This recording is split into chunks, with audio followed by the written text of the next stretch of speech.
Yeah, can I start? Yes. Yeah, thank you.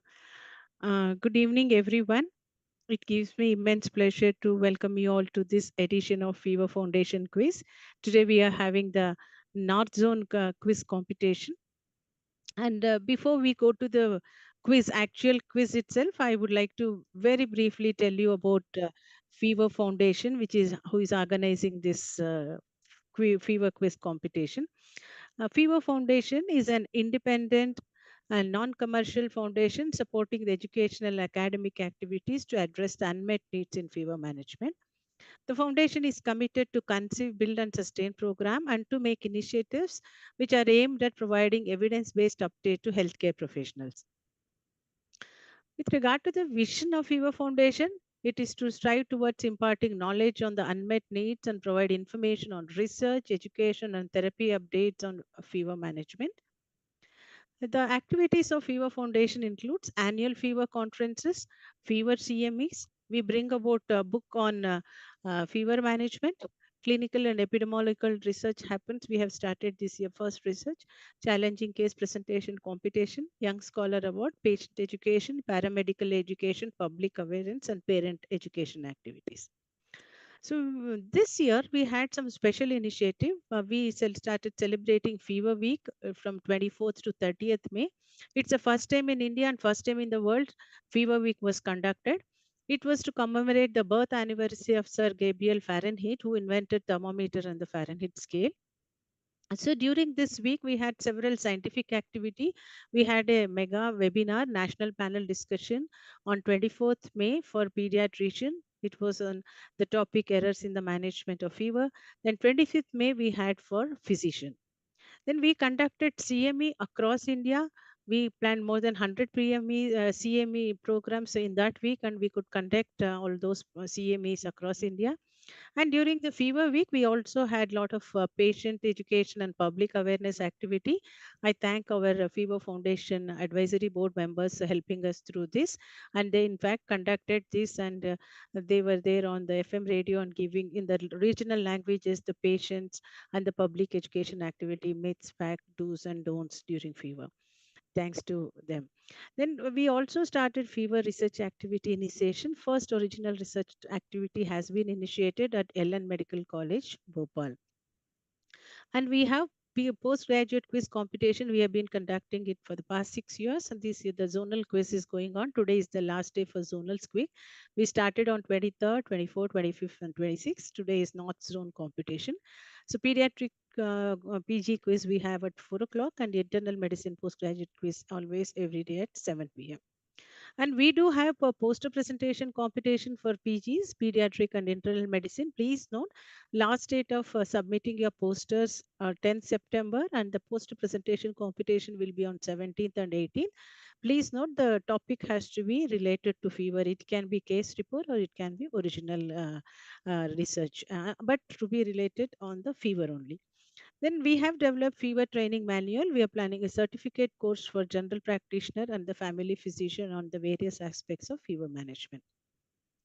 I take this opportunity to welcome you all to FIFCON 2024, which is our seventh national conference on fever management, which is called, it's a conference of Fever Foundation of India, which is called FIFCON, and it's going to be held on 23rd and 24th of November. I request all of you to register and join this program. So you will have fantastic scientific session. Very eminent speakers will be there, where across the specialty people will come under one roof, both pediatrician, physician, infectious disease specialist, critical care specialist, epidemiologist, pharmacologist, then microbiologist, pathologist.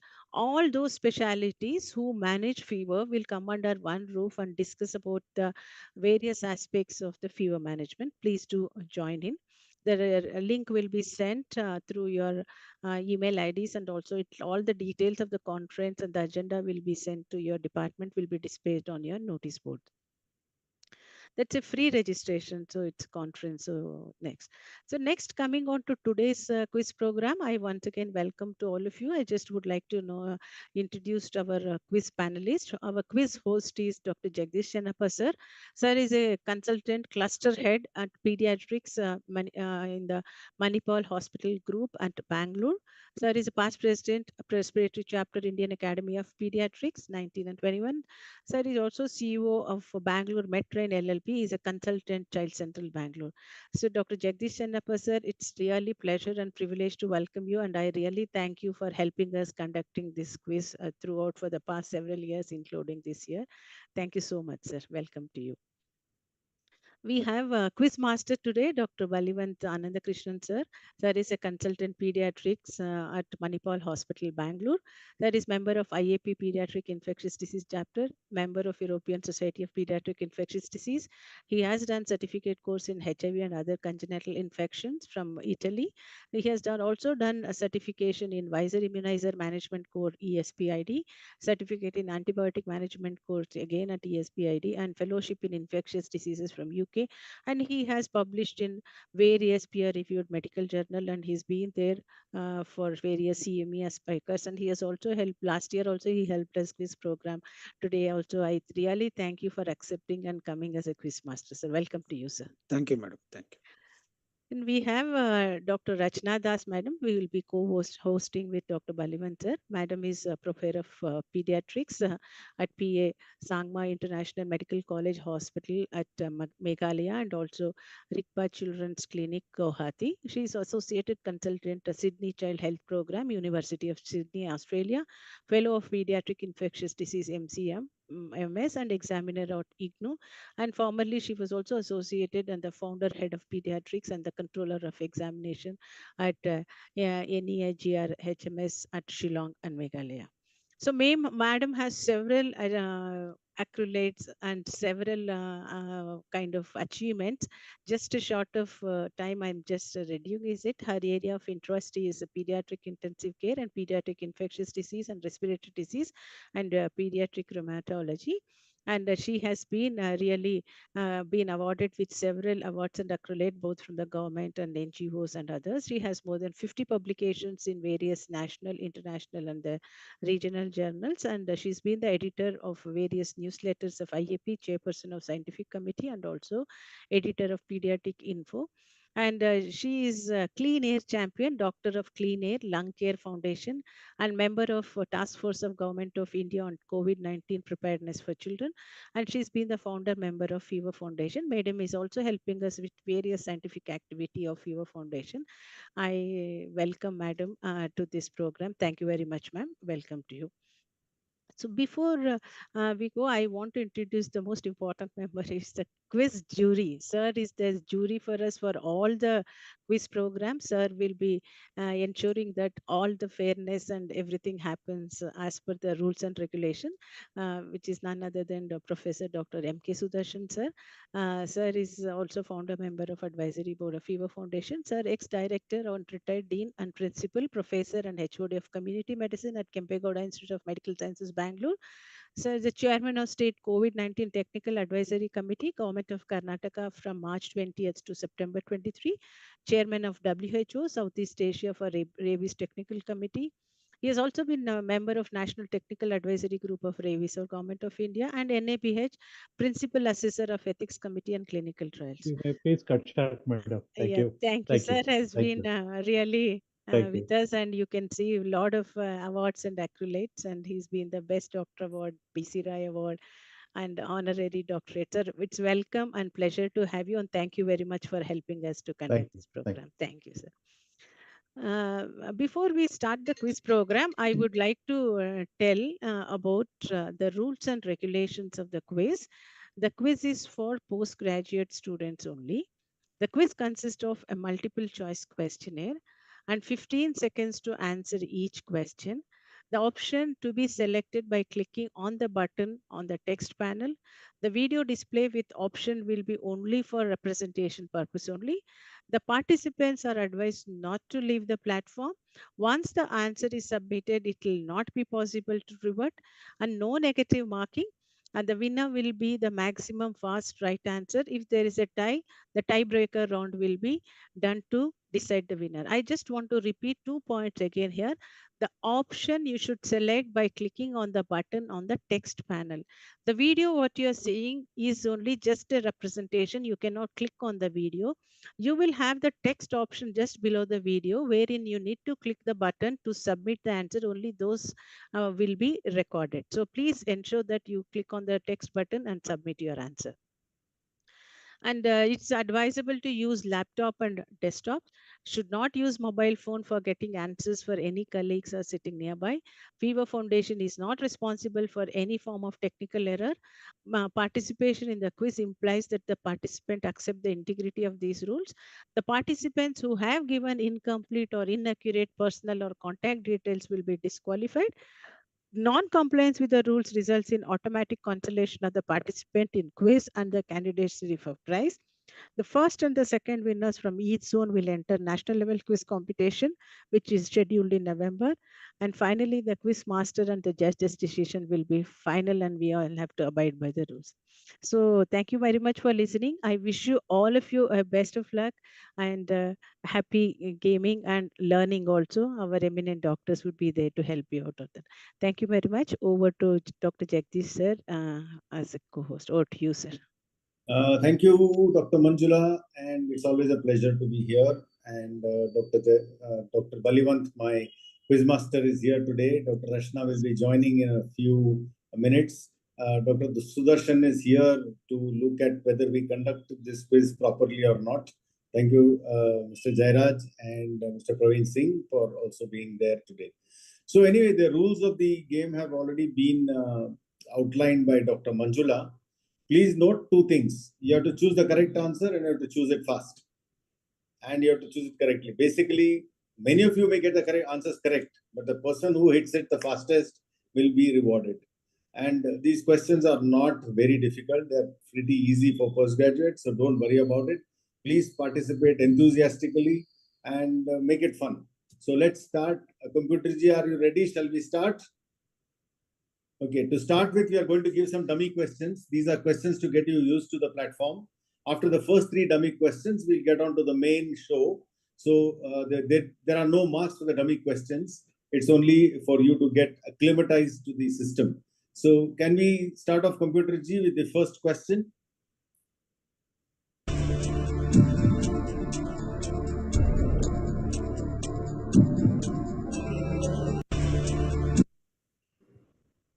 Yeah, we can. This has already been outlined. Go ahead with the question, please. Which is the fastest land animal? Is it a lion, an elephant, a cheetah, or a deer? You can start now. You will be given 15 seconds, but I'm sure most of you should answer within the first second.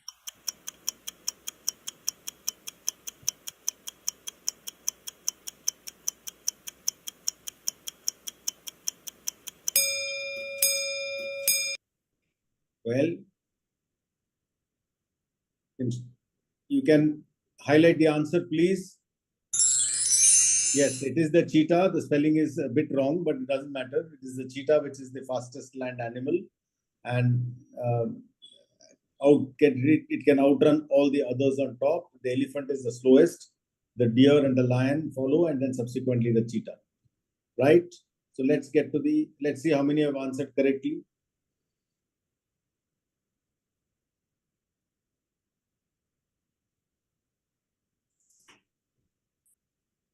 You can put in the graph, please. Yeah, is the graph ready?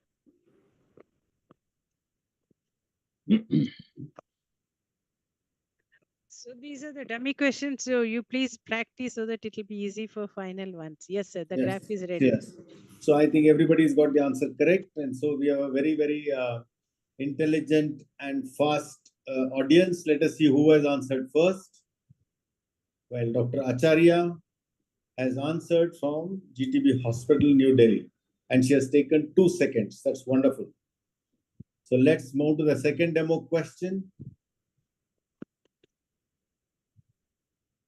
Complete the line, twinkle, twinkle, little Is it star, sun, moon, or planet?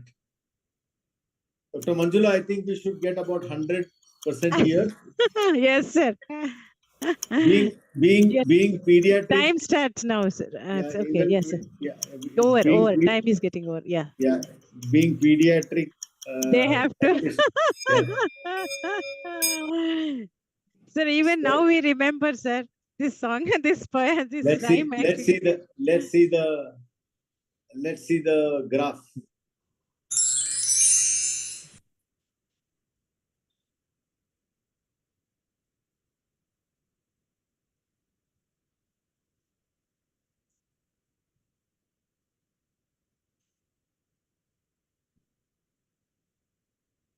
Dr. Vasudev has joined.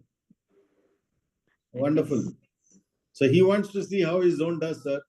I think sir is traveling. I think Dr. Vasudev sir, are you? I think he said he will be traveling. Yes, sir.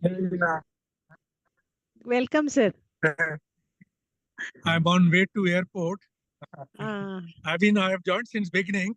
I've been listening and hearing all the comments. I've been there since beginning. So I'm in the car, so it's not difficult. okay, right. So Thank you. so Manjula madam and 100% right now, yeah, sir. 100% correct. So good. So let's see who's done it. Who answered first and fastest? Well, Okay. again we have Revant Kumar from the same college, isn't it? Yes. Okay. Yes, sir. New Delhi. Wonderful. And he has taken this time 1 second. See, all of you are getting better at it. The first person to 2 seconds, you're taking 1 second. So I think it's excellent. Let's get to the third demo and last demo question. Which is the national sport of India? Is it cricket, football, hockey, or kabaddi? So this is a little tough question. So let's see. Time starts now.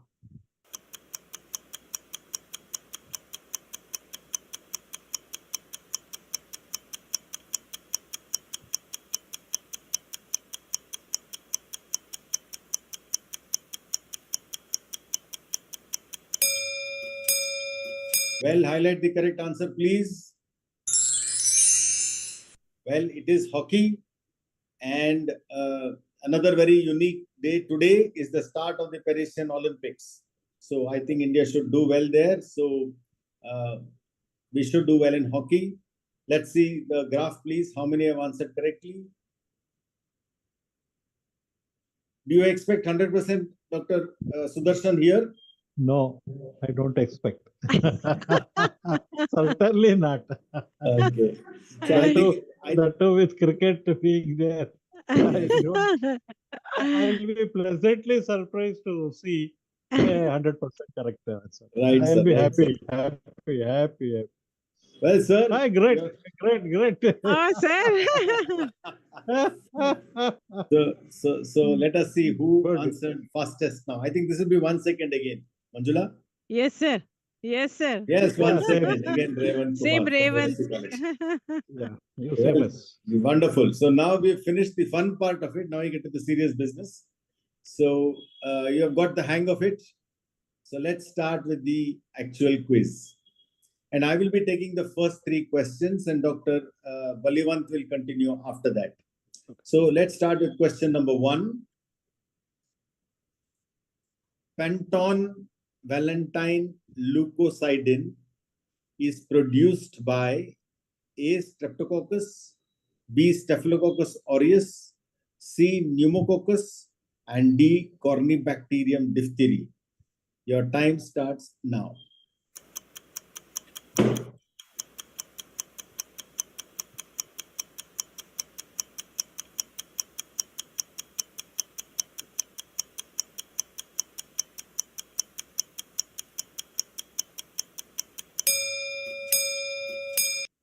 Well, what is the correct answer, Computer G? Yes, the correct answer is Staphylococcus aureus. Penton Valentine leukocidin is produced both by MRSA and MSSA. It is a very interesting toxin because it inactivates the leukocytes, and therefore, if you find a low leukocyte count in a child who's got staphylococcal sepsis, you must always suspect Panton Valentine leukocidin, or PVL toxin. When there is a toxin, you need to give an antitoxin medication also in addition to an antibiotic.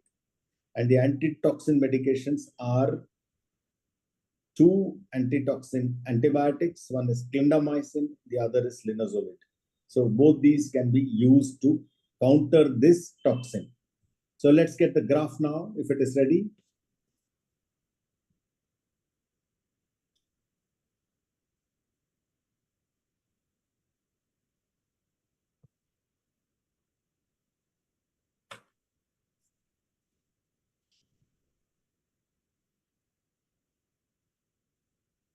Computer ji, the graph, we are waiting for the graph.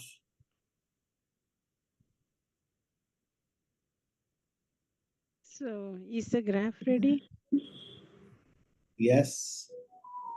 Right. Yeah, it's coming. So we have a hung house. We have all four organisms being outlined, but the vast majority have answered it correctly as Staphylococcus. So let's see who has answered fastest.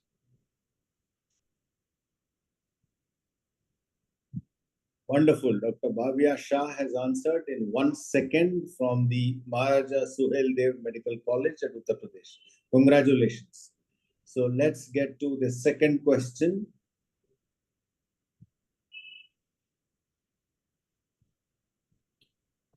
Which of the following helps to differentiate a drug rash from typical measles? A, the patient has enlarged tender lymph nodes. B, cephalocaudal progression is absent. C, a drug rash seldom occurs in children more than 3 years. D, a drug rash does not resemble measles. And your time starts now.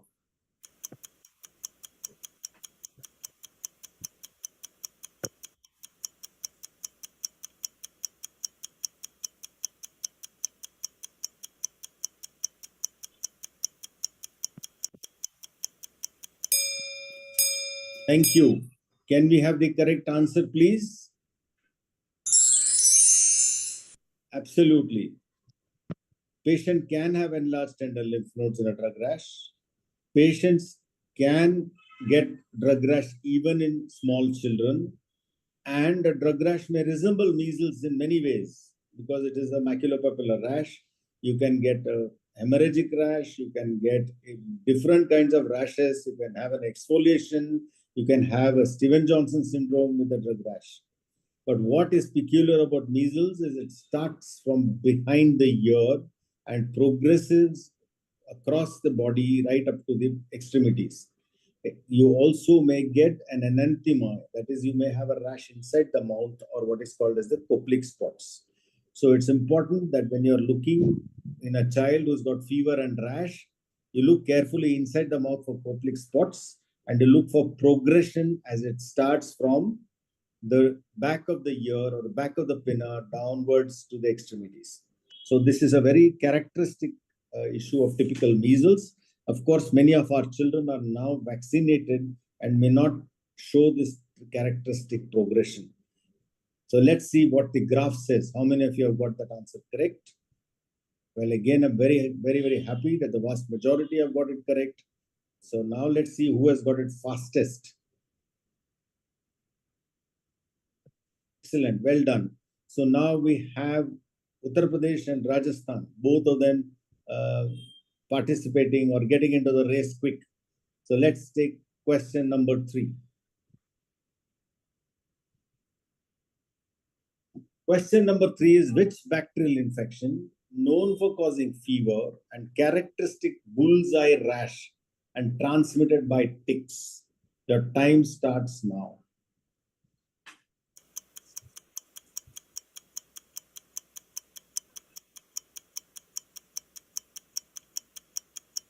You have tularemia, Lyme disease, Q fever, brucellosis.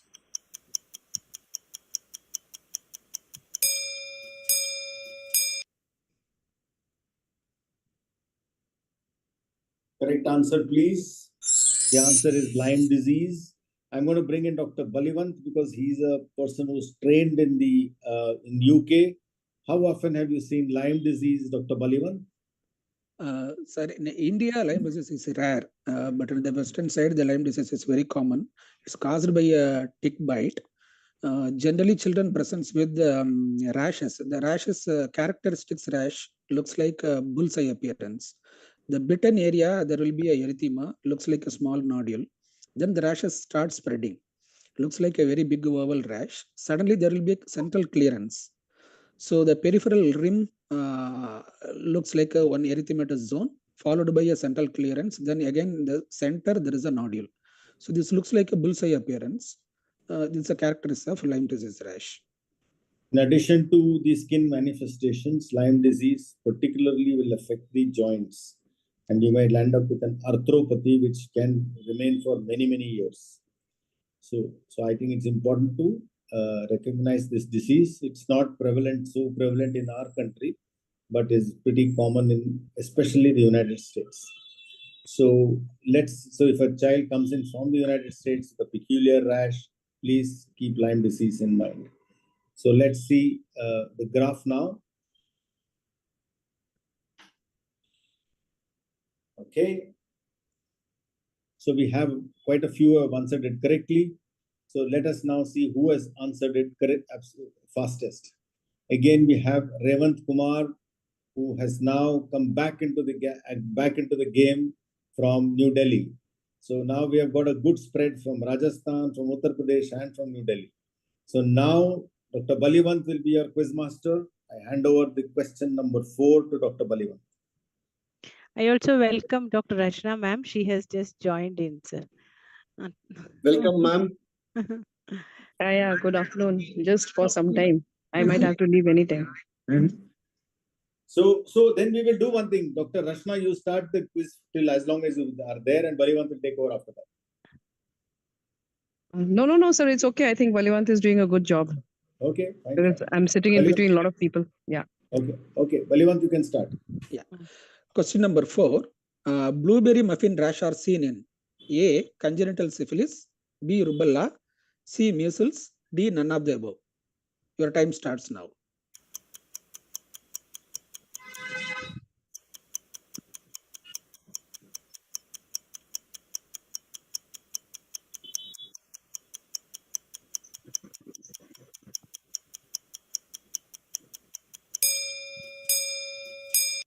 Answer, please. Yes. Rubella is the right answer. Blueberry muffin rashes generally occur in rubella-like infection, and also it is a very characteristics of congenital rubella. But very rarely congenital syphilis also we may see this type of rashes. But the measles definitely will not produce any blueberry muffin rash. So since none of the above will not come, and measles also not in the choice, so rubella is the most common disease which can produce the blueberry muffin rash. This blueberry muffin rash, generally if you see a kind of skin deposits of blood producing cells like extramedullary erythropoiesis, or sometimes some purpuric rashes. Very rarely some cutaneous leukemia like conditions can produce a metastasis also. Computer G? Can you I produce just that? Yes, Yeah. yes. You see, when Dr. Baliwant said it could also be seen in the congenital syphilis. Now, as experts, you please decide. 8% have answered that. I Because think that is also, I think the term blueberry muffin is peculiarly associated with congenital rubella. A similar rash can be seen in syphilis, but that is not termed as blueberry muffin. So when the term here mentions blueberry muffin, it automatically means that it is related to congenital rubella syndrome. I leave it to you. You are Yeah. pediatricians. You take a final call, but I just alerted you. That's all. Okay. Yes, sir. Yeah, Yes, sir. please. Agreed, sir. Agreed. I think the point was that the question was blueberry muffin, and the blueberry muffin is characteristically seen in rubella. So it is unambiguous and no issues. Yeah, go ahead. Yes. Please continue, Dr. Baliwant. Yeah. So 92% they chosen the correct answer. May know who's the first person who chosen? Yeah, Sonur Prajapat from Rajasthan, Dr. SN Medical College. Congratulations, Dr. Sonu. We can go to the next question. What qualifies as fever or pyrexia of unknown origin? Option A single illness in which fever without a diagnosis after 3 weeks of outpatient evaluation. Option B, 1 week of inpatient evaluation, including laboratory workup. Option C, both A and B. Option D, none of the above. Your time starts now.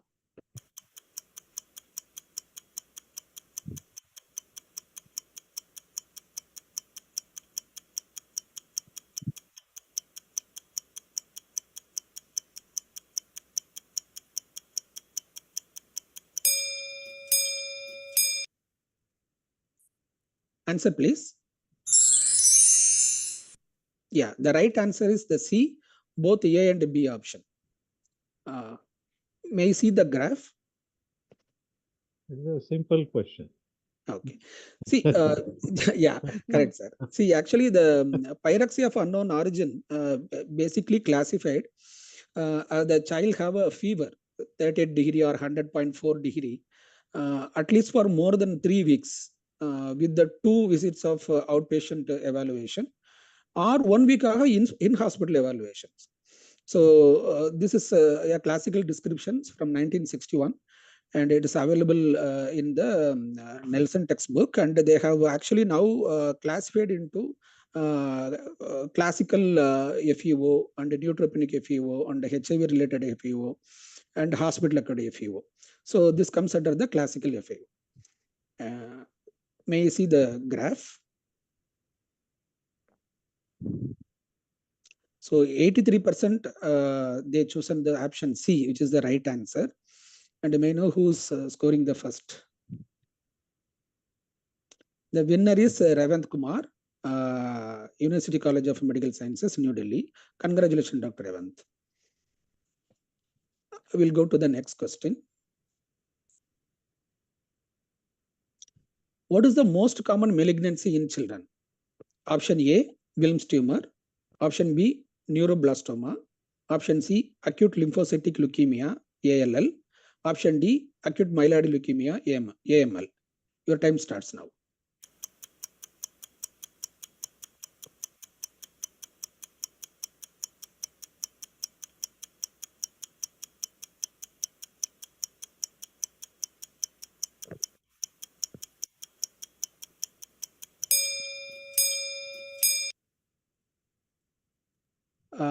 May I show the right answer?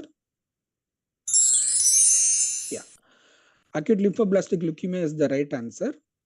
And most common malignancy in the children, it's a leukemia. If you specifically asked solid tumor, then neuroblastoma can be considered because it is one of the most common extracranial solid tumor in infancy and childhood. Since it's asked the most common malignancy in the children, so the ALL is the clear-cut first answer.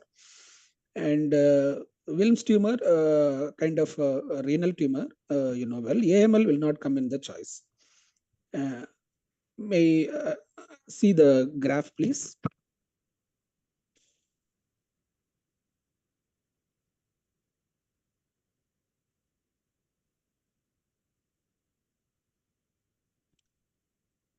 Yeah. And suppose if it is called as an intracranial tumor, what is the most common intracranial tumor? That could be the astrocytoma. And yeah, so 92% they have answered. Correct answer, it is acute lymphocytic leukemia. The winner is Ravant Kumar from New Delhi. Congratulations, Dr. Ravant. Can we go for next question, 7th question? Yeah. Which amongst the following is the commonest cause of community-acquired bacterial pneumonia outside the neonatal period? Option A, Haemophilus influenza. Option B, Staphylococcus aureus. Option C, Streptococcus pyogenes. Option D, Streptococcus pneumonia. Your time starts now.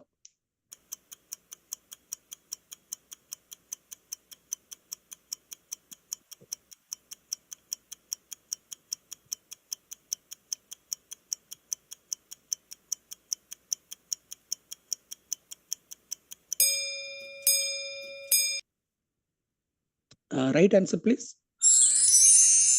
Yes.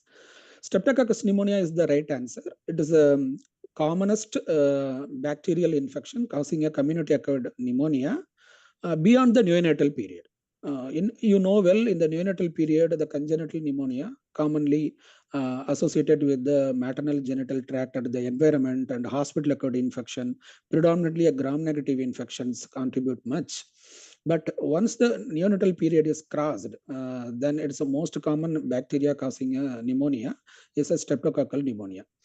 The second most common may be the Haemophilus influenza, but after widespread immunization, that incident is much less now. And the Streptococcus pyogenes unlikely, and the Staphylococcus aureus is still possible, but these are all comes under Streptococcus pneumonia. So the top bug is causing the community-acquired pneumonia is Streptococcal pneumonia. Can I see the graph, please?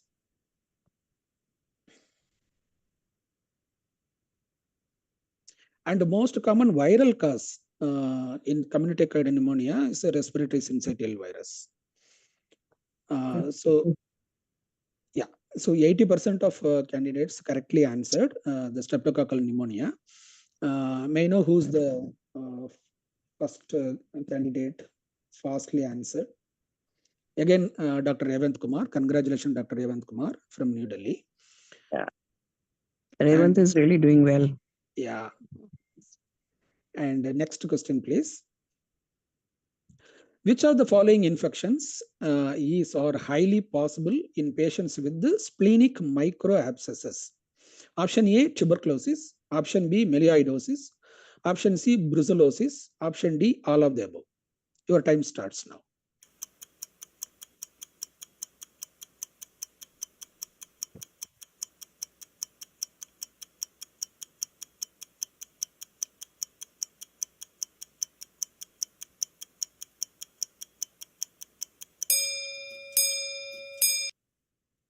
Right answer, please. All of the above.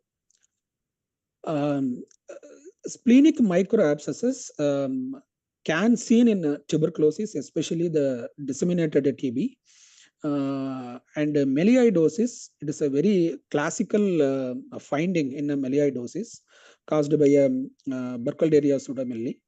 And brucellosis, in brucellosis also splenic microabscesses has been seen. And primarily, if you see, sometime tuberculosis closely mimic like a melioidosis, but in the tuberculosis, the predominant lesion seen in the liver, and spleen is the secondary. And if you see, calcification changes quite common in a tuberculosis, unlike melioidosis.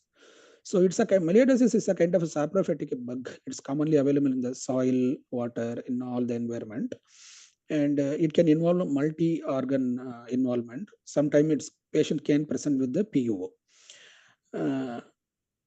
May I see the graph?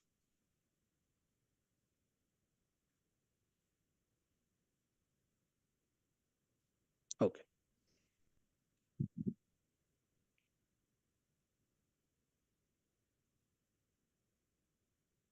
I think students should know that this is one of these three causes are one of the commonest things we must think about when they have pyrexia of unknown origin.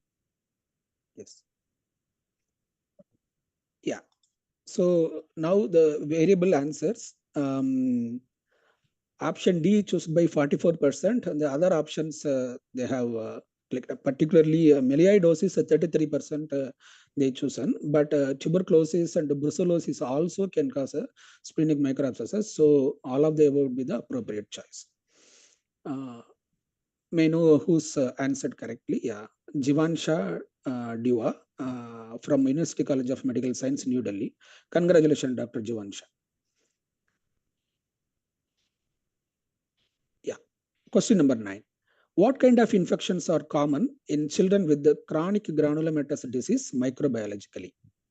A. Oxidase positive organisms. B. Oxidase negative organisms. C. Catalase positive organisms. D. Catalase positive organisms and mycobacterial infections. Your time starts now.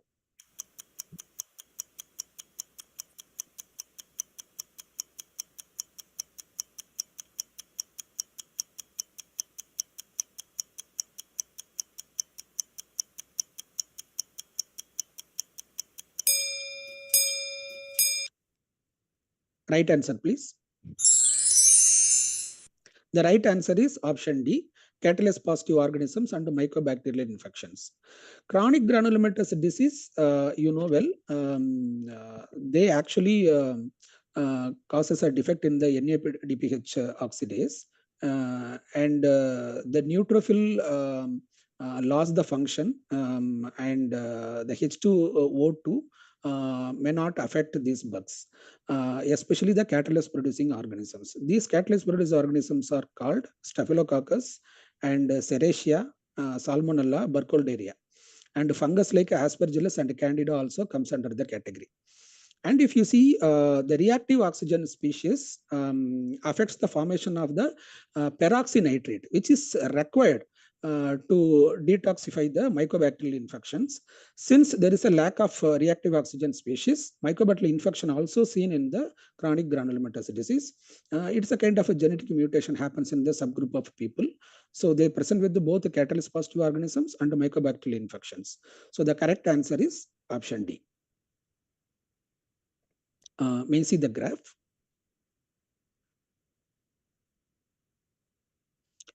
Okay, so 80% they have answered option D, which is the correct answer. May I know who scored first? Revant Kumar again. Dr. Revant Kumar, congratulations. We'll go to the next question. Differential diagnosis of a fever with thrombocytopenia in dengue epidemic areas include all except option A, leptospirosis, option B, rickettsial infection, option C, influenza, option D, malaria. Your time starts now.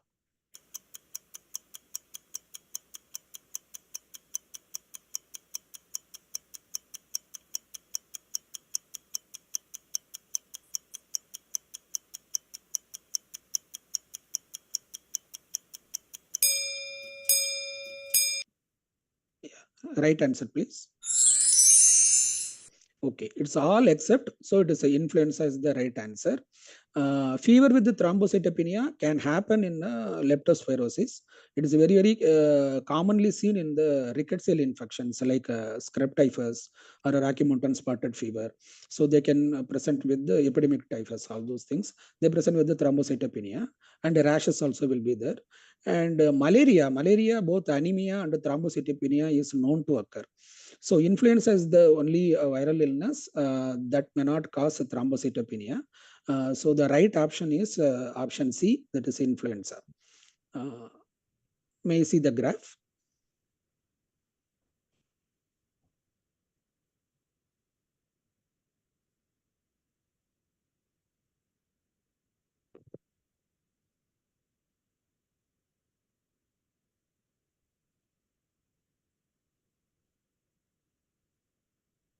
Can we have the graph, please? Yeah. So 70% answered right. The influenza is the except answer. May I know who scored first? So Dr. Anna Sharma, congratulations from UCMC, UCMS, New Delhi. She's the winner. And thank you, Dr. Baliwant. Thank you, Dr. Baliwant. I think now we are halfway through. Let's see the scores. Okay, sir.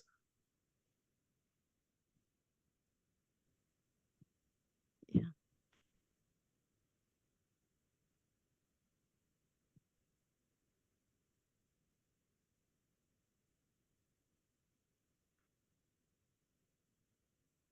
So can you tell us, the computer G, what is the status at the halfway through? And also, how many are there? On the platform. Yeah. Okay, sir.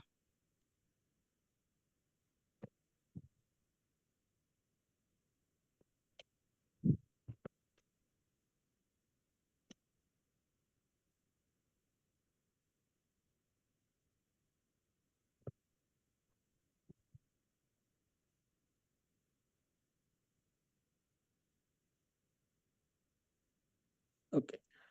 Dr. Revant Kumar scored totally 5 questions correctly, followed by Sonu Prajapat, 2 answers correct. and Dr. Anna Sharma, one answer, and Bhavya Shah and Jivan Shah, one answer. Jivan Shah Dua, one answer each. So Dr. Avant Kumar is leading now, followed by Sonu Prajapat. Yes, sir. Yeah. How many are there? 23, I think that's what they projected. Yeah, 23. 23 of them participating.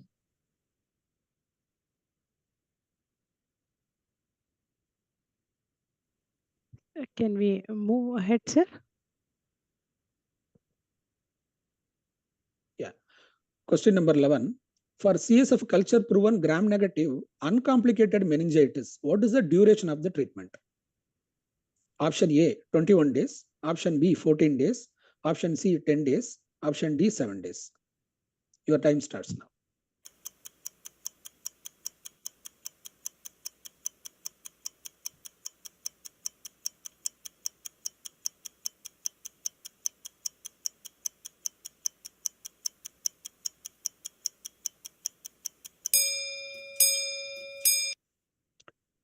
Right answer, please. Yes. See, actually, the CS of culture proven gram-negative meningitis, the antibiotic duration should be 21 days. CNS infections with the gram-positive infections, we will give 14 days. Like streptococcal pneumonia, staphylococcus, we will give 14 days. Gram-negative infections, we usually give 21 days. And 10 days usually comes on the blood culture positive infections, where we give a 10 days duration of treatment, 7 to 10 days, that one. So 21 days is the right answer. That is option A. May I see the graph? And also in the newborn population, the positive blood culture cases, nearly, in the meningitis, 38% of blood culture will be negative. So in the newborn, if you are suspecting clinically meningitis, you have to do the LP and you have to start antibiotic. And 80% they have chosen option A, which is 21 days. That is the right option. May I know who's the top scorer for this? Dr. Mansi Madan from Dr. Ezen Medical College, Rajasthan. Congratulations, Dr. Mansi.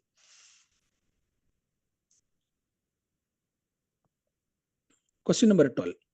The current recommendation necessitate the addition of a pyridoxine to which subset of children with the TB? Option A, children with the HIV TB only, children with the grade 3 severe acute malnutrition only. Option C, children with the underlying neurological issues only. Option D, all children with the TB. Your time starts now.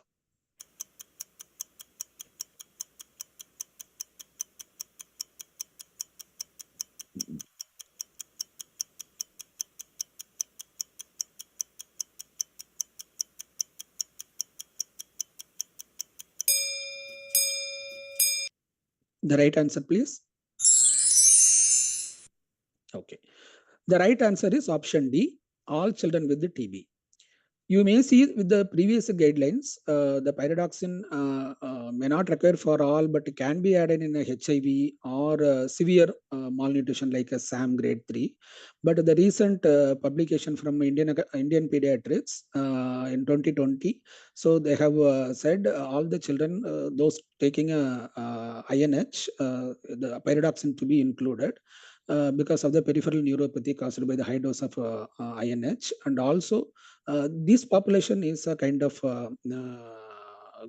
prone for malnutrition. So adding a pyridoxine in all TB patients now we are doing in children. I May have see a the clarity. yeah.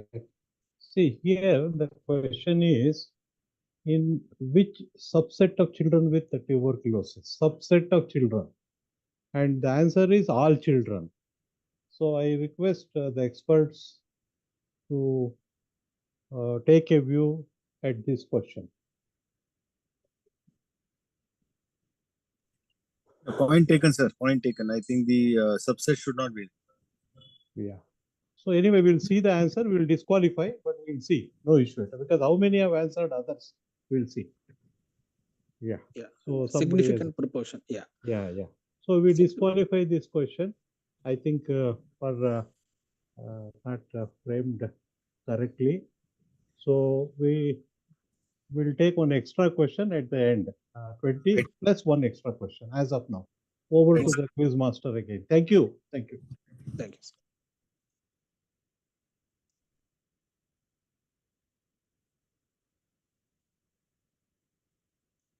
Question 13.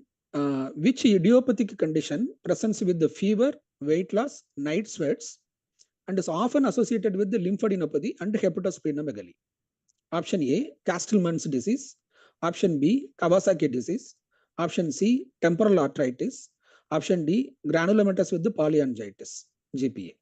Your time starts now.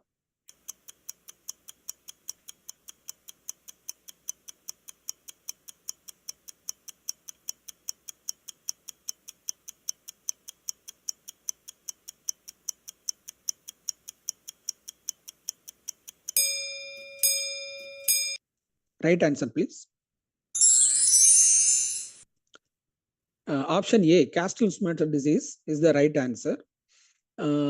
See, Castleman's disease can produce B symptoms. So what we call it is the fever, weight loss, night sweats. Sometimes you may hear this one from Hodgkin lymphoma and all.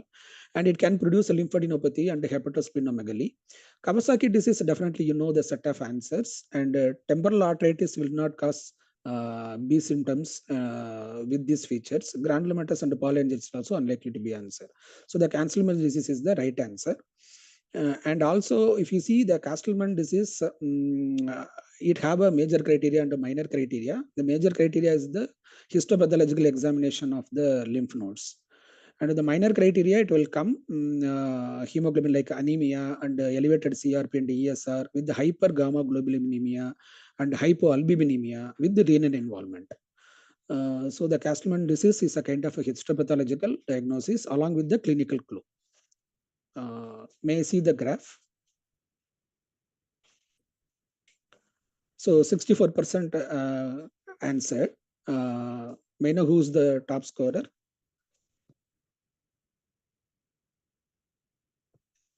Congratulations, Dr. Anna Sharma. She's from UCMS, New Delhi. She answered within 2 seconds.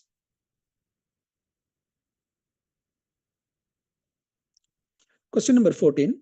Which amongst the following are immunocompromised conditions except? Option A, recurrent multilobar pneumonia, more than 3 episodes. Option B, recurrent urinary tract infection, more than 3 episodes. Option C, single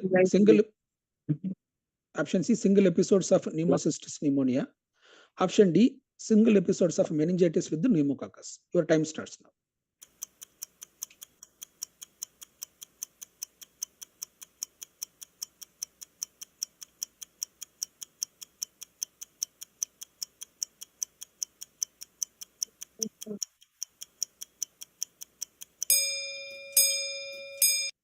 Right answer, please. Option B, recurrent urinary tract infection, more than 3 episodes, is the except answer. So the question is asked, which amongst the following are immunocompromised conditions? So recurrent urinary tract infection is not an immunocompromised condition, you can suspect. And recurrent multilobar pneumonia, more than 3 episodes, you can suspect immunocompromised condition. It's a multilobar pneumonia. Suppose if it is happening in the single lobe, you can suspect aspiration pneumonia, but it's a multilobar pneumonia which is happening repeatedly. You can think about the immunocompromised conditions. And a single episode of pneumocystis pneumonia. Pneumocystis jirovecii is a kind of opportunistic pathogen. So even one episode of pneumocystis pneumonia is documented, you can suspect immunocompromised state in a child. And a single episode of meningitis with the pneumococcus. So in a vaccinated child, if you are seeing a pneumococcus infection, especially causing meningitis, so there should be a breach in protective layers, like some complement deficiency, or the child's spleen may get damaged, so which may cause associated with some other conditions. We have to think about it. So the right answer is recurrent urinary tract infection. May I see the graph, please? 58% answered correctly. Who scored the first?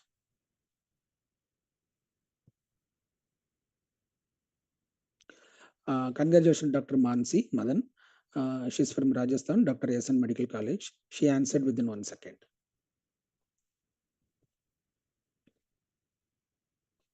Question number 15.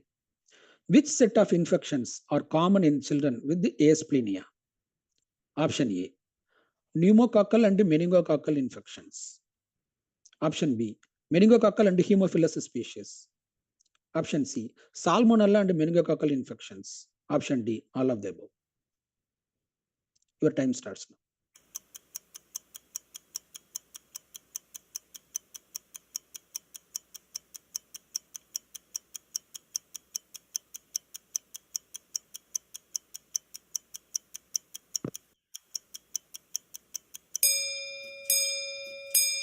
Right answer, please.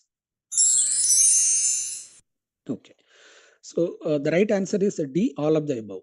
So those children who have a asplenia either in the congenital or after a surgery, so they have a high risk of developing capsulated bacterial infections, encapsulated bacterial infections. So the capsulated organisms are pneumococcus, meningococcus, and Haemophilus influenza, and salmonella also. Salmonella and E. coli also will come under this category. So all of the above is the right choice. May I see the graph? And those children who have a compromised splenic function, we will give specific advice to them. Personal hygiene, they should not get frequent infections, and even prophylaxis with the penicillin is advocated in those children. So those children who had a splenic, sometime a traumatic splenic rupture where we have done a surgery also, we will put a prophylaxis, and we have to give an immunization against these bacterial infections, streptococcal pneumonia with the PCV vaccination and the meningococcus. Yeah. So here, the immunization is very important for the PG students. That anybody with asplenia or a ruptured spleen getting surgery, or somebody who's scheduled for a surgery, should always have the vaccinations completed at least 1 month before the surgery. And if suppose you do an emergency procedure, then as soon as possible after recovery, we should give the vaccines. Yes. Yeah. Great. So 83% answer. May I know who scored first?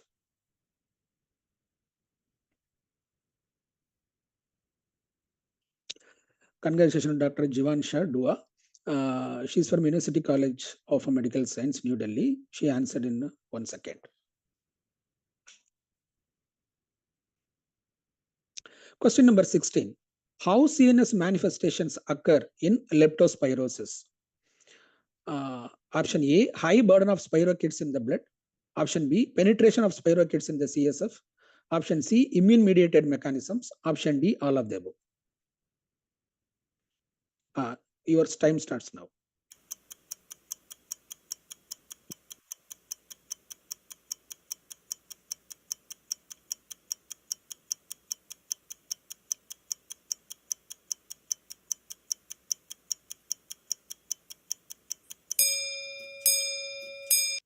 Right answer, please. Yeah. So unlike other infections, the leptospirosis causes CNS manifestation mainly because of the interaction between the host immunity and the bug. So which is called the immune phase. Normally in the immune phase, the children present with the aseptic meningitis like a picture. With the altered level of sensorium, and when you do the CSF, there will be some lymphocytic pleocytosis, but sometimes it's hard to identify the bug in it. So the main mechanism is proposed for a CNS manifestation in the leptospirosis is the immune-mediated mechanism. So the option C is the right answer. And may I see the graph?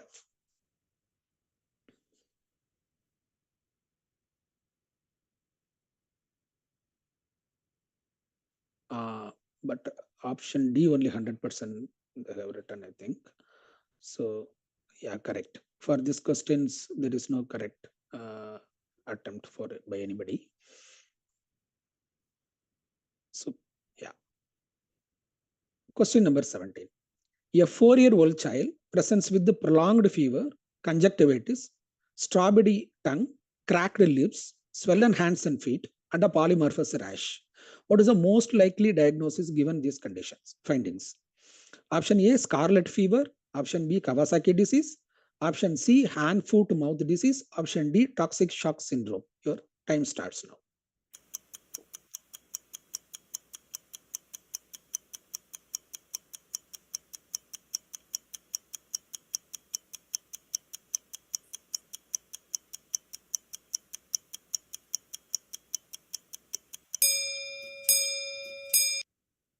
Correct answer, please. Computer. Option B, Kawasaki disease is the right answer. So, Kawasaki disease is a small vessel vasculitis where you can see all the features what it, given in the questions. A child present with the prolonged fever more than 5 days. There will be a conjunctivitis. Conjunctivitis means it's a kind of limbal sparing. The redness seen in the conjunctiva, but it's not involving in the limbus. And strawberry tongue. Strawberry tongue can be seen in group A streptococcal infection, like a scarlet fever also. It is also typical for Kawasaki disease. And cracked lips, kind of oral changes, and red mucous membrane in the mouth. And swollen hands and feet is typically seen in Kawasaki disease, not in the scarlet fever. And a polymorphous rash. In some children, you can see the macular rashes. In some children, papular rashes. Some children, erythema migratum like a rashes. It's a kind of a polycyclic rashes you can see in the body. So kind of it's a polymorphous rashes is a characteristics of Kawasaki disease. But in the scarlet fever, you see the typical sandpaper-like rash. And also in the elbow, you can see the pastia lines. So when comparing these two one, even though scarlet fever is the close differential, but the Kawasaki disease scores the right answer. So the option B, Kawasaki disease is right. Hand, foot, mouth disease usually comes with the bumpy rashes and involving the oral cavity with the oral ulcers. Toxic shock syndrome unlikely for this situation. So the right answer is answer B. May I see the graph now? Yeah, 67% they correctly answered option B, Kawasaki disease. May I know who scored first in it? Dr. Sonu Prajapat. Congratulations, doctor. She scored in 1 second.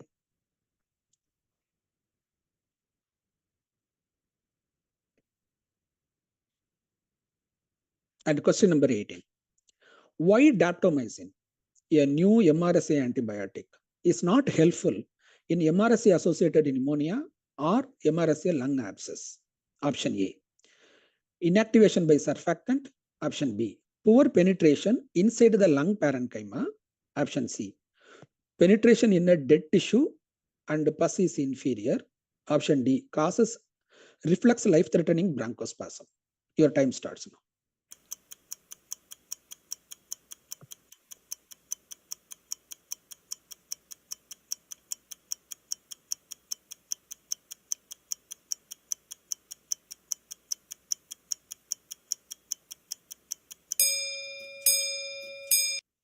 Right answer, please. The right answer is option A, inactivation by surfactant. Actually, daptomycin is one of the newly used antibiotic, a kind of a lipopeptide class. It is commonly used in MRSA, where vancomycin, we are not able to use those conditions. And when we are thinking about the side effect profile of vancomycin, sometimes we use the daptomycin.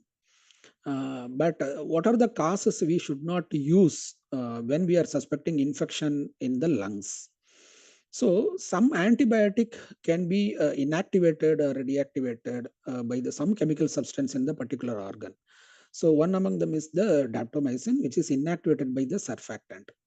And the other mechanism, what they mentioned, like poor penetration into the lung parenchyma, and even in the inside the pus cavity, or the reflex bronchospasm, this and all unlikely with the daptomycin. So the right option is option A. It is inactivated by the surfactant. Can you go for the graph? Yeah, so nearly 50% of audience gone to option A. May I know who's the top Yeah, scorer? I think this is really impressive. Yeah. We'll be knowing about it. Yeah. Yeah, the top scorer is Mansi Madan. She scored in 1 second. She's from Rajasthan, Dr. SN Medical College. Congratulations, Dr. Mansi.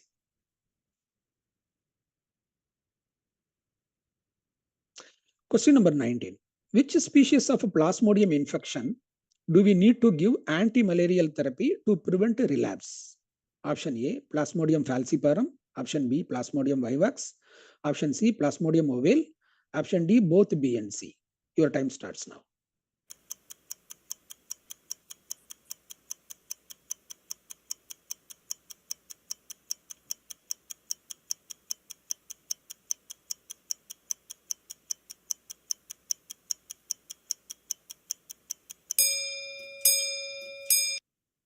Right answer, please. See, for this question, to prevent the relapse, the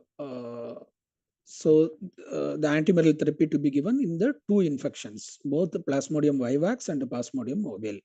Actually, if you see both vivax and ovale, they have a potential relapse due to dormant liver stage. We call it a hypnocytes. Erythrocytic stage, the same like a liver stage, we know hepatic stage. So in that, the hypnocytes will be the dormant. If you are not giving antimalarial therapy to eradicate that one, so it can cause a relapse. This is not common in falciparum malaria. Falciparum malaria, the extra, erythrocytic phase, that is called the hepatic phase, is not seen. So these are the two infections commonly live in the liver as a dormant state. If you are not giving any prophylaxis medicine, they can come as a relapse. So the right option, option B and option C included, that is the option D. So the chart wise, 92% they correctly answered. May I know who scored first? Again, Dr. Mansi Madan from Rajasthan. Congratulations, doctor. She scored within 1 second.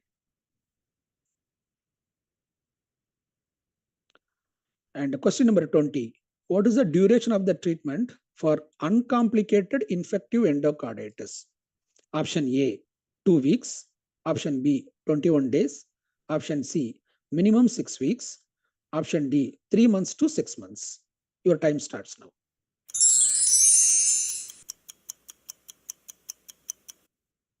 We should disqualify this one.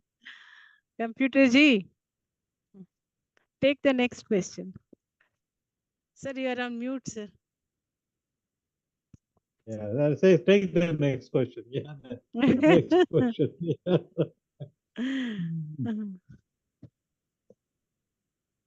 Oh, so two more questions. Will Yeah, be two added. more Yeah. questions have to go. Yeah. Okay. Yeah. Question number 20. A mother brings 28 days old neonate with the rash over the face for 2 weeks.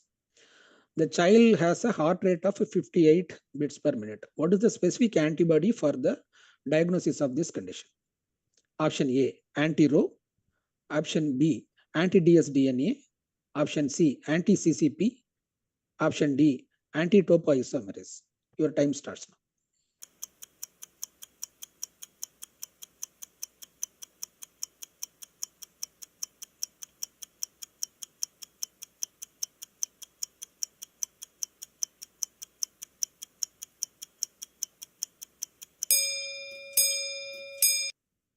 The right answer, please. So option A, anti-Rho is the right answer. So the clinical description here, a neonate present with the rash over the face for the 2 weeks, meaning with the 2 weeks of life, the child start getting rashes. And the clinical clue here is the child have the baby have a bradycardia. So the heart rate is 58, which is commonly happen in a condition called lupus, neonatal lupus. So sometimes mothers may be positive with the SLE and which can be transmitted to the baby. So they present with the low heart rate and facial rashes. So the investigation of choice, anti-Ro, anti-law antibodies. So option A is the right choice. So other options are not relevant in this situation. May I see the graph, please? Yeah, 55%. They answered correctly. We'll see who scored the first. Congratulations, Dr. Sonu Prajapat from Rajasthan. Scored in 2 seconds. Congratulations.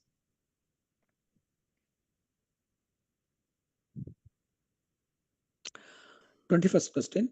In dengue fever, which cellular abnormality that we can most commonly observe during CBC? Drug fever. Drug fever. I'm sorry. It's a drug fever. Sorry, it's a drug fever. Option A, neutrophilia. Option B, eosinophilia. Option C, eosinopenia. Option D, neutropenia. Your time starts now.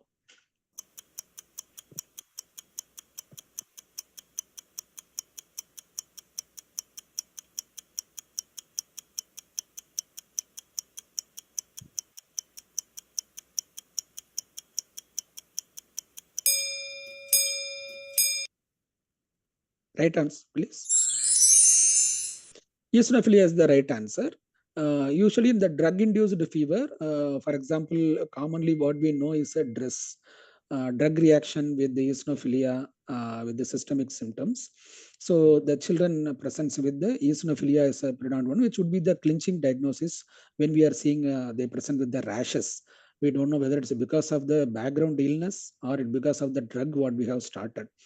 And in the dress, sometimes they may have liver involvement and the rash is a very, very characteristic rash. Sometimes it's commonly confusing with the other viral illness as well. So in the drug fever, eosinophilia is the right choice. So the option B is the right one. May I know the graph?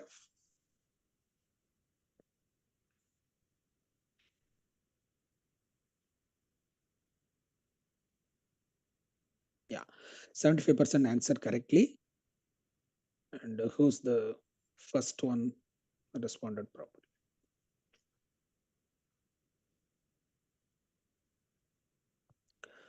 Dr. Jivansha Dua. Congratulations, Dr. Jivansha. She scored in 1 second. Congratulations. Yeah, one more question to go with. Last question, I think, sir. We are Yeah. Computer Ji, one more question to go.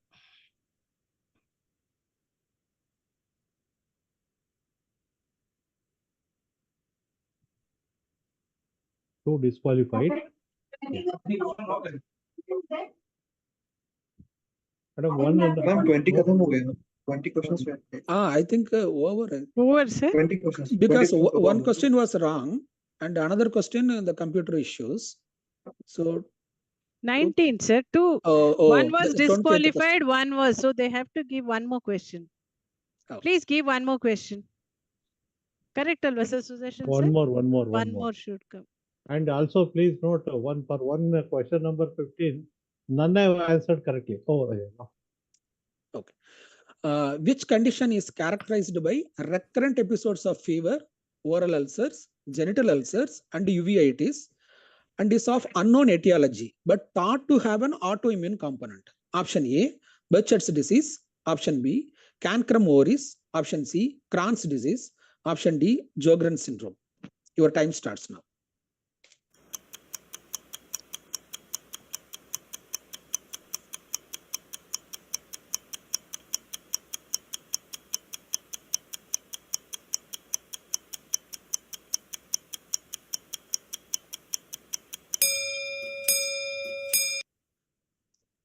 The right answer, please. Option A, Burchard disease is the right answer. So the clinical description here, the child present with the recurrent episode of the fever with the oral and the genital ulcers. When you see the oral and the genital ulcer, so Behçet disease would be the one of the differential. And uveitis, so it's one of the autoimmune condition where the iris involved. So the child present with the red eyes as well. And if you see other condition very close to this diagnosis is the Crohn's disease. Crohn's disease can present with the oral ulcers. Even some case reports are there for the genital ulcers. Uveitis also can be seen, but if you see the predominant lesion in the Crohn's disease is the scleritis, episcleritis, not uveitis. So the Behçet present with the typical uveitis, and oral and genital ulcer is very common. Crohn's disease, abdominal symptoms are more common. Intestinal manifestation is more common. Extraintestinal manifestation is very less. But Behçet disease is the multi-system disease where it involves mucus and eyes, and they present with the recurrent ulcers in the mouth and genital regions. So the right choice is the Behçet disease, option A. Great.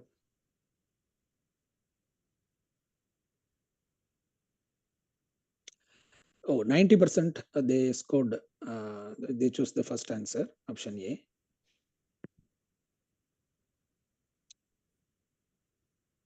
Winner.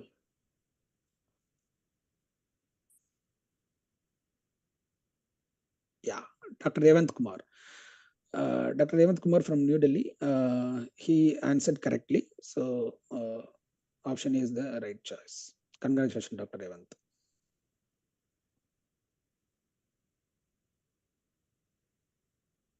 I think we complete the Yeah. quiz, and I think Dr. Jagdish Chinnappa, I think should take over and move further. Yes, please. Yeah. Thank you, sir. I think it was very well conducted, Dr. Balivant. Thank you, Well, sir. well done. And even all the participants also have done a wonderful job. Thank you, Dr. Rashna, for joining in also. So, Dr. Revant, so now we have a tie between Mansi Madan and Sonu Prajapat. So I think we should have a tiebreaker. Yes, sir. So now Only the for rules them, are, no, sir? yeah. So the rules are very simple. Only I have Dr. one. Mansi. I have one. I want one clarification. Can you please put that Graph. list?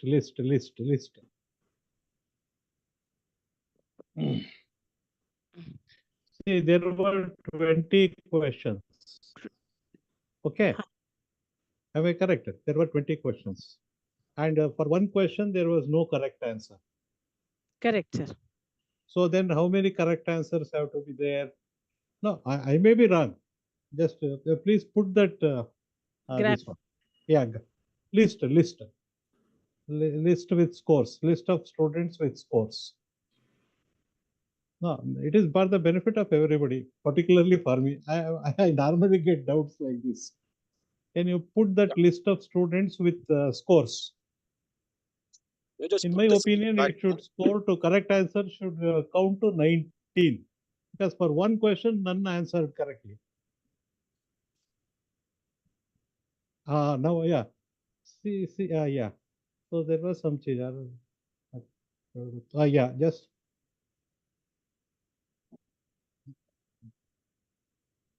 Yeah.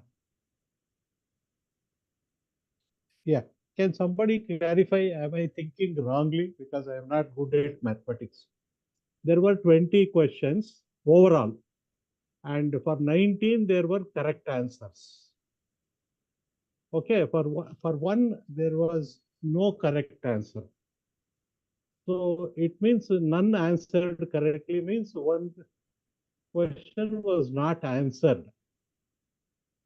So the total should come to 19 is my poor sense. I'll be happy if I am proved wrong. I don't know. One question went unattempted, so we haven't counted that. Not like that, yeah. What sir is telling is you had 23 questions which was told, right? Then in that one, nobody answered it correctly, it comes to 0. That means only, and 2 were disqualified or for reason. So 3 went away. So 20 left now. Man, there could be some questions where more than one doctor answered correct. But only one winner. Yeah. Only one winner. Only one winner. Anyway, see, can I repeat what I have in my mind? See, ultimately, we have made correction for the 2 questions which were disqualified. Can we get the list of all 23 answers list? Can we have it? Yeah. From starting question number 1 to question 23? Can we the one disqualified, put it as disqualified, one unanswered, put it as unanswered, one all those.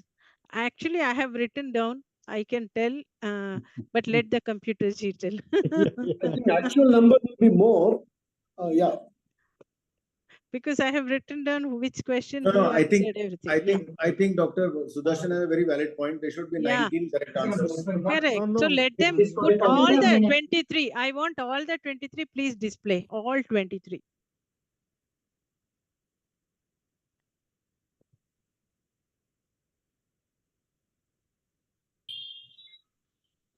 No, also as Praveen says, one extra question was also added because of the wrong question. No, no, no. No, Praveen is wrong. No. No. I will keep quiet. I have raised a point because I was waiting to count 19. So it came Exactly, 20. sir. Exactly. Yeah. One question was, yeah. Let's see. Let us see.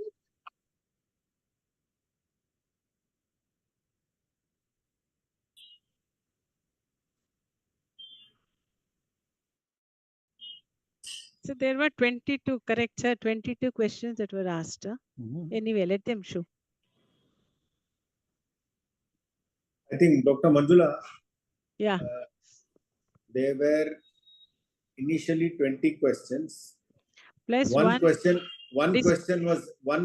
was disallowed by Dr. Sudarshan.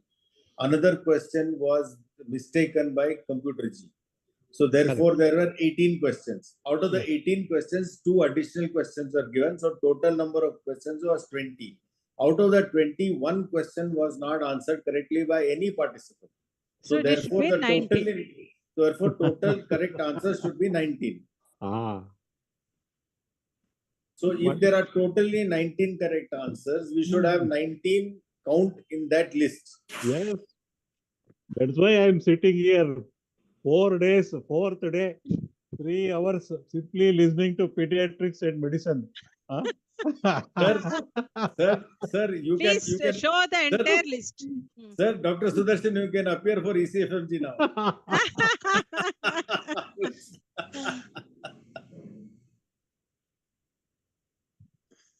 Dr. Rashna is looking very glum. Why? What happened, Dr. Rashna? I know. I'm so She bored was in waiting for between. She was NMC. not there. So she will No, not. I'm waiting and waiting for NMC from 12:30. They're making us wait. I'm so bored. I missed the quiz also. See. Dr. Balivant is extra happy because he could conduct the quiz. No, he conducted it very well. Yeah, Thank you. No, there's no issue. Yeah. Now, yeah, 1 minute. Yeah, now let's. So question number 12 was disqualified. Okay. That is with subset children, there was no subset and it was disqualified. And 16, no correct attempt. Okay. And question number, this is computer G error. 20 disqualified. Okay. Then 1, 2, 3. 3 added. 1 minute. No, 1, no correct attempt. So no correct attempt. Time taken. So no time taken. It is not time 3 taken. questions were added. Sir, time taken by the participants, sir. Okay, okay. No, it's 3 questions were 3 added. questions added. Yeah. 2 error and 1 no correct answers. Therefore, So 20. Yeah. So 23, 20 questions were asked. For one question, nobody answered correctly. So that becomes 0. So 19 correct answers must be there. Sir, what there they're are totally telling is that 23 23 questions were asked. Ah, That is why one additional question have been asked. That is Yeah. why one additional answer is coming. That is why one additional. oh, means for that no correct Two were correct wrong and attempt one also no. one extra question has Yes, been asked. yes. Yeah, It's three what I'm questions Need were not asked. have been asked. Mm. They failed. Is it not? Mm. Anyway, okay, we'll give that benefit to the participants. No Yeah. issue. They got a benefit of an extra question. No problem. We will go. I think we will not drag on with this. So now we have to go for the tiebreaker, Yeah, sir. tiebreaker. Can we see? Just see that. 4 and 4. There are 2 students. So we have to break the tie. 3 questions. You have announced it as tiebreaker is 3 questions. Yeah. Yeah, Computer G, please, you have to correct your PPT and make 3 tiebreaker questions. No. This One we after need to, another. Yeah. Madam, 1 minute. I think Dr. Jagdish Sinappa and also our Dr. Balivant. See, there have been some errors from our side. Okay, man or machine error has happened. Okay, so we need to go slow. 3 questions. That is for tiebreaker. Only those 2 students need to be there. That is so we'll give some time for computer G. Only those 2 students, and the rest all have to leave. And I think rest. I think it is over to Dr. Jagdish Chinappa and Dr. Balivan. Dr. Manjula, please. Yeah. Atharva, you should be on mute, please. Atharva, please mute. I will mute. There is nobody in my room. Yeah. Uma or Neelam who are there, kindly take 3 questions from the tiebreaker round and then. Because first 3, I think.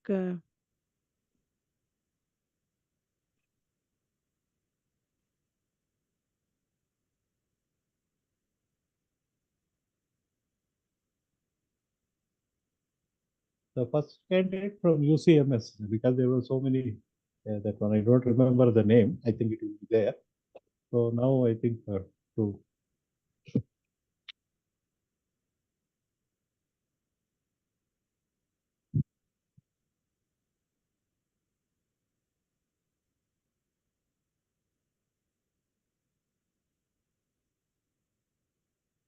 Can we share the technical question? 3 question has to come, 3.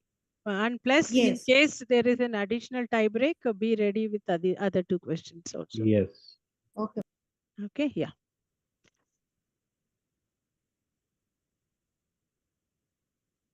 So the tiebreaker, question number 1. Children aged less than 1 year with the first attack of UTI should be investigated with A. Ultrasonogram abdomen, B. Ultrasonogram abdomen DMSA scan, C. Ultrasonogram abdomen MCU, D. Ultrasonogram abdomen MCU and DMSA scan. Your time starts now.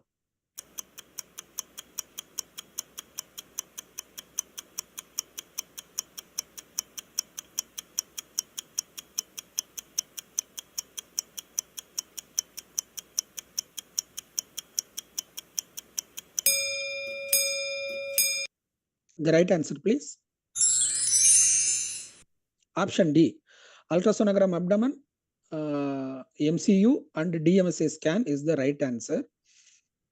So infant presented with the first time culture proven UTI. Mainly we have to rule out is there any congenital anomalies in the urinary tract, cockroach. So for that we need to investigate significantly. This question is actually based on the guideline. So some question can be taken directly from the guideline, so it's easy to answer. So the option D is the right answer.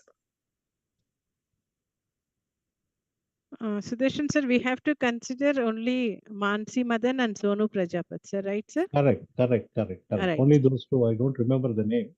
Yeah. Only 2.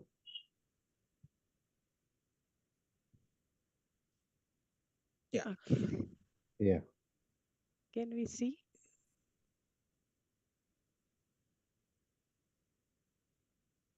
Dr. Sonu Prajapat answered in 1 second. Congratulations, doctor. Okay. Next one.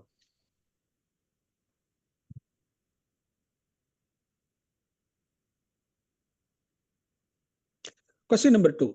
The set point in the anterior hypothalamus will set at a higher point by the action of option A, interleukin 1-6, TNF alpha, and prostaglandin E2. Option B, cortisol.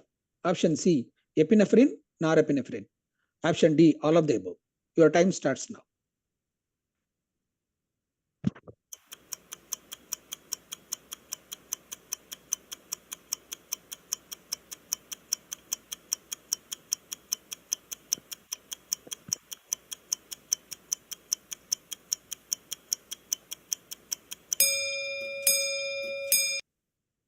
Right answer, please.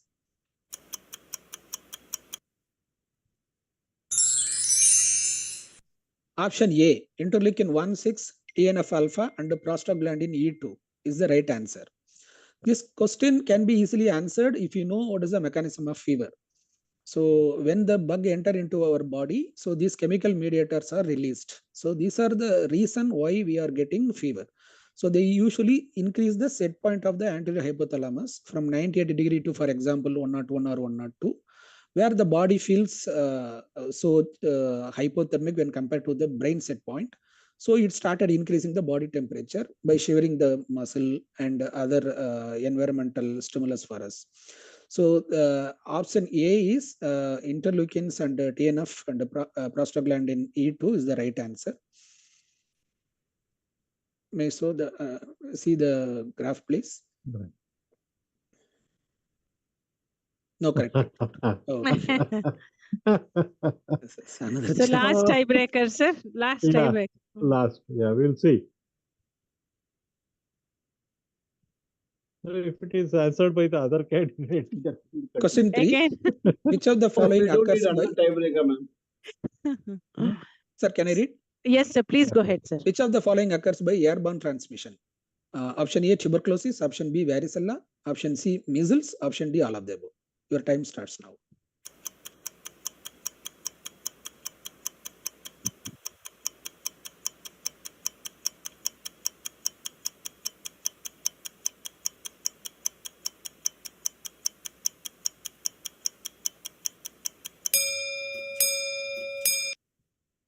Right answer, please.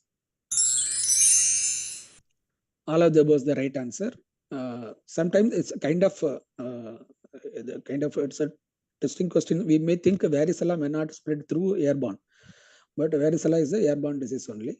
Even like a measles. Measles also comes with the respiratory prodrome, but varicella is a very minimal only. Tuberculosis definitely we know well. So sometimes we may get confused, but it's all of the above. Tuberculosis, varicella, measles, all transmitted through airborne disease. So may I see the graph, please?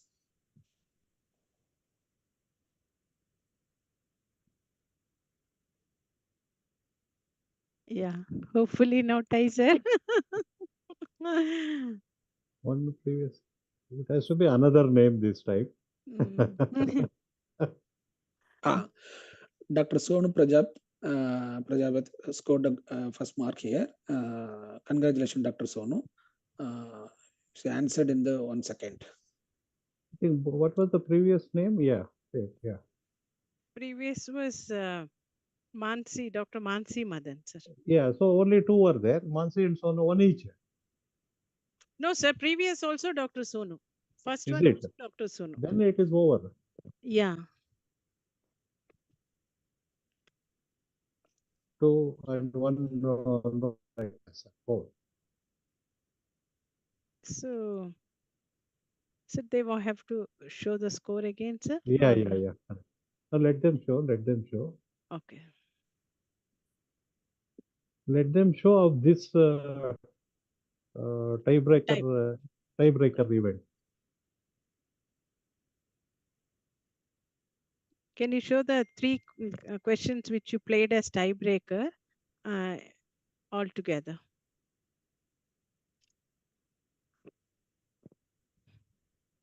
Yeah, let them take time. Yeah. And they got a benefit of one extra question also. This was a game. Right. Okay. Correct, sir. Okay. Now the main event. Everybody got. Everybody got. Right.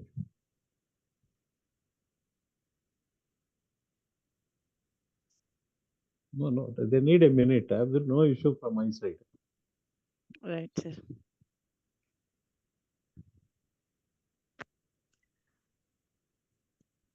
So, Jagdish sir, you want to say something, sir? I think it's we are very happy with the very fair conduct.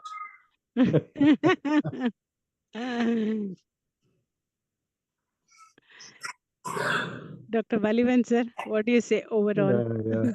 Overall, it's a nice arrangement. Actually, first I have to appreciate you. So, and the Students were also very competitive today. yeah, right? yeah. So they have within 1 second answering and all. Yeah. I think many questions they are thinking like a spotters. By seeing one, immediately they answer. Actually speaking, I think we should now start putting the computer G into that 1 second bracket.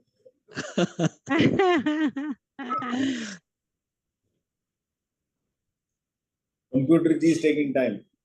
Yeah. Sudarshan sir, your views No comments, overall. actually, no comments. ना इसने 2 tiebreaker दिए तब वो जाके 6 पे पहुंचा है. No, absolutely. Atharva, please mute. Atharva, please mute. No, I enjoyed this particular session because it has come with some nuts. Otherwise, it was all plain, black, monotonous, smooth, all well, routine stuff. So here there was some something different happened, and we have been kept busy. One by computer, of course, another. So two next by- time, Dr. Manjula, Yes, sir. Dr. Manjula, we should purposely create some 2-3 mistakes. For make sir too. Yeah, Sonu Prajapat is the winner in the tiebreaker. Correct. Can you please correct the spelling of breaker? Yeah, no, that.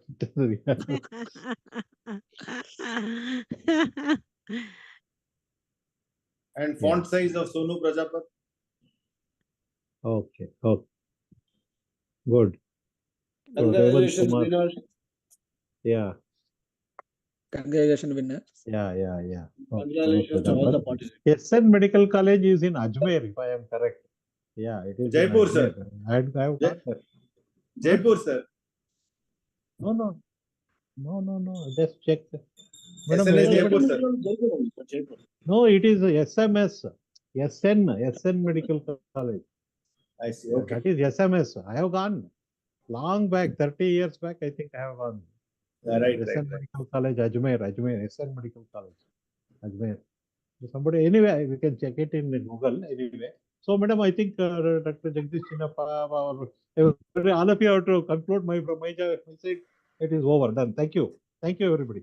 Thank you, sir. Thank you. I wish I congratulate the winners, and our Fever Foundation team will contact you and tell you the detail. You are both of you are eligible to come for final, which is going to happen in FEFCON.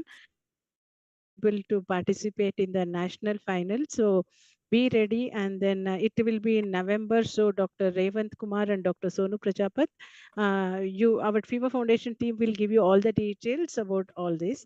And I also congratulate all the participant. I also would like to tell that all of you are going to get participation certificate having participated in this quiz program. And second is we have the poster presentation competition coming up. The last date to submit your poster is September 10th.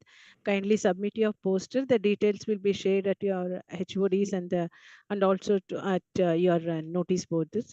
And also we have your email IDs. We can share you all the details as well. So thank you very much. I take this opportunity to congratulate Dr. Jagdish Channappa sir for having supported all the 4 days and helped as a quiz host and done the extremely. So we are done with the pediatricians quiz. All the 4 zones are over. So now we will be going for thing. And I know you're so busy. Even last minute request also you accepted and came. Thank you so much, sir.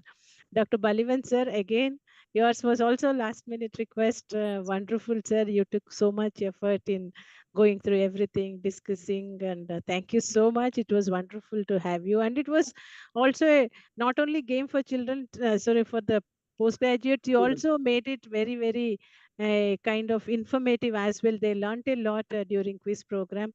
Thank you so much, sir, for accepting. Dr. Sudarshan, sir, thank you very much. One more to go, sir, for you. Yeah, And yeah. thank you so much for You at 7. patiently helping us. So thank you so much. Thank And you. really good. And Sudarshan sir, thank you. SM Medical College is in Jodhpur. Yeah, I checked it. Jodhpur. I checked it. And I believe it's not disabled. Yeah. Okay, sir. Thank Yeah, you yeah. very much. Thank you all for Thank you. everybody. Thank you. Yes, sir. Thank Yes, Thank sir. you, students, for being here. Sir. Thank you very much. Praveen, you would like to Thank say you. anything before we close? I think last 4 days of pediatric quiz was fantastic, and the kind of the students, the way they were answering, as we are seeing, most of the correct answers are 1 second answer. I am sure the rest are 2 seconds or 3 seconds. The students are answering. That is something which is shows the level of the the kind of knowledge that the new generation of doctors are having, and we are very proud that as from Fever Foundation we have been able to connect with this new generation of doctors. And Dr. Balivan sir, thank you so much for having accepted and been here. And Sudarshan sir, as you you have been always supportive. backbone and the jury. And Jagdish sir, well, this is incomplete without Jagdish sir.